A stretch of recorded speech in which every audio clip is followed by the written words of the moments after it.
For more, let's bring on Lester Munson, Senior Fellow at the National Security Institute. Lester, thank you so much for joining us. Great to be with you. So President Trump addressed the UN in his historic non-consecutive second term. What stood out to you, and what message might allies and rivals take from his speech? Well, he did his usual Trump policy talking points, a little bit of a kind of a stand-up comedy routine in there for a few minutes. It was very entertaining. He's a lively speaker. I don't think there's any doubt about that. But he kind of went through his foreign policy priorities.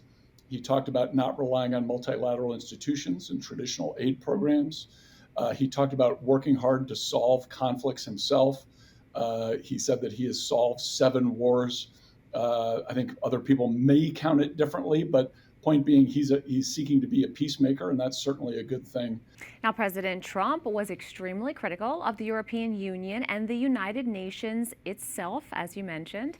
Is that criticism warranted? Well, I think it is. There is certainly a view in the world that multilateral institutions like the United Nations and the European Union are in and of themselves a good thing and solve problems. There's some truth in that. It is a good idea at the UN for countries to come together and talk to each other. It is a good idea in the European Union for the European countries, which have, let's face it, had a long tradition of fighting wars against each other, to try to find ways to get along and find common ground. But you can take that way too far, and relying on these institutions to make tough decisions is a mistake. Collective action cannot replace kind of the big guy on the block going out and solving a problem in a lot of instances. So it's really over-relying on multilateral institutions that I would say is the problem. And I think that's the point the president was trying to make. Staying on the topic of Europe, the president said Western European allies are collapsing due to uncontrolled immigration. Is that true, and what can be done? Well, I don't know about collapsing. I think he's probably exaggerating to make a point here, which is the influx of immigrants into European countries and into the United States to some extent has changed our politics. And you've got new people coming in who maybe don't share the same cultural traits of the people who were there before them.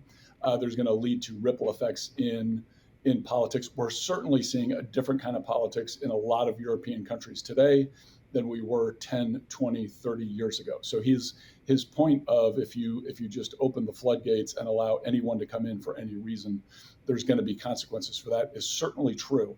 And countries have a responsibility to manage immigration carefully, make sure they're letting in the right folks and not the wrong folks, and also make sure that they're kind of keeping the integrity of their own constituents whole while all of this is happening. Now, of course, the president talked about his trip when he went to the Middle East, talking about $17 trillion that he also raised. What do you think about some of those partnerships in the Gulf with Saudi Arabia and Qatar and the UAE? Well, I think the president brought a refreshingly new approach to the Middle East, which has been bogged down by kind of cookie cutter diplomatic approaches for a very long time. The Middle East, of course, is a region of the world that many of us have spiritual or ancestral ties to. There are a lot of energy resources there. It's an important part of the globe. There's a lot of conflicts there that kind of drive American policy and other policies. So it's important for the American president to be involved. And I like the fact that President Trump was willing to go there and see things in a fresh way from a business person's perspective. How can we all make some money? How can we engage in capitalism? How can we kind of lift all boats by having kind of a more egalitarian economic approach rather than just working through elites necessarily? Let's find a way to do some business with each other and build ties that way, because some of the animosities in that region are built on other issues. Why not find common ground on economics? Lester Munson, we'll have to leave it there. Thank you so much. My pleasure. Thanks for having me.